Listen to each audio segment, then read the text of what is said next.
folks, Jed here and welcome back to the R2 class breakdown, pretty much the last episode of the main series, and today we're gonna go over the stuff which I haven't pink slipped, and I'm also gonna give you reasons why. So yeah, let's begin. Pretty much the reason why I have decided to not completely finish the series is because I've just been fed up with it, honestly.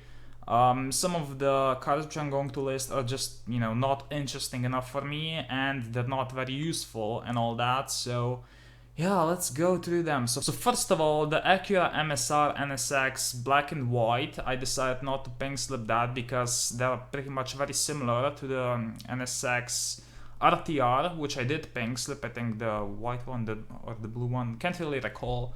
But I don't know, it's just too similar, so I don't really see the point in pink slipping pretty much an identical car, two more times.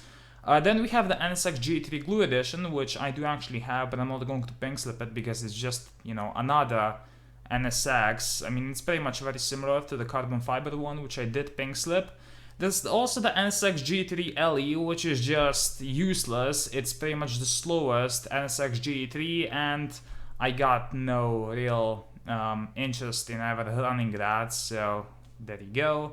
Then we have the M3 G2 Google Edition, which is pretty much just a slightly better version of the M3 G2, which we didn't pink slip, so I mean, it's slightly faster, but I don't really like the M3 G2 to begin with, so the Google Edition decided not to pink slip that either. And speaking of M3s, we also have the M3 Rebels Edition, which is just a pain in the ass. I don't like that car.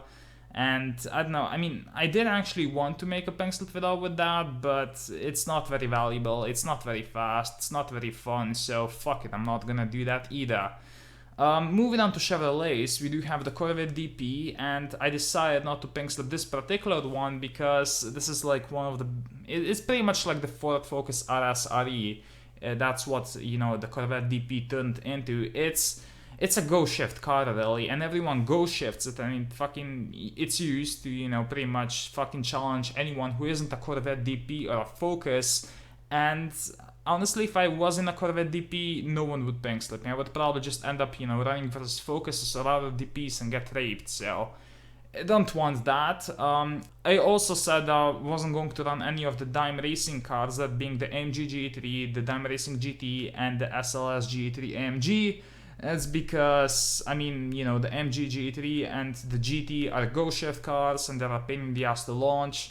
Plus, with some of the fastest R2 class cars, I'm really not sure what kind of cars I would, end up racing because I can't go shift. So if I wasn't going to go shift, there's no point in me actually running, 6.5 R2s because I wouldn't be hitting 6.5s. And no slower R2 class car would, challenge me, so I would probably just end up running versus Focuses again. The SLS G3 AMG is just a car which I don't like, so I just decided not to pink slip it, plus it's a go shift car as well, so screw that.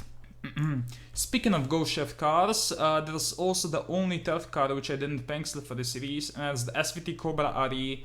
I tried running it, I actually tried to learn to go shift for this particular car, but the combination of the launch and the shifts is just too much for me. I'm not good at, mixture up launch or go shift, so no. There's actually two R2 class Lambos, neither of which I did pink slip for the series. The Aventador Super Veloci, just because I actually sold my last one just as I was about to make a video on it, and considering that I'm finishing the series, I don't know, but I do really like the Aventador Super Veloci, so there's that. It's definitely better than the Huracan Super Trofeo, which it's, I actually lost that on pinks and decided not to upload that because it was pretty embarrassing. But the Huracan is a go shift car as well, so whatever. I should probably point out that all of these cars will be in the final countdown, which I'm going to do. It was pretty much the main reason why I started the R2 class breakdown. So yeah, I mean, it's pretty much going to be around 70 cars, all ranked. It's gonna be pretty much my personal opinion on the R2 class cars, and you guys, there's pretty much gonna be information about every single car, the way you're supposed to launch it, the way you're supposed to shift it, so that's probably gonna be very useful for a lot of you guys. But some other cars, which I think that there's actually only 2 left, are the AMG GE3, the one which was recently vaulted from, I think, the silver, the gold crates. I can't really recall, but that's actually not a Go Shift car, and it's actually, you know, pretty much the best AMG GE3. But I just couldn't get my hands on one, so fuck it. And also I already said that the SLS MG GT3 is just a car which I don't like, so I'm not running that either.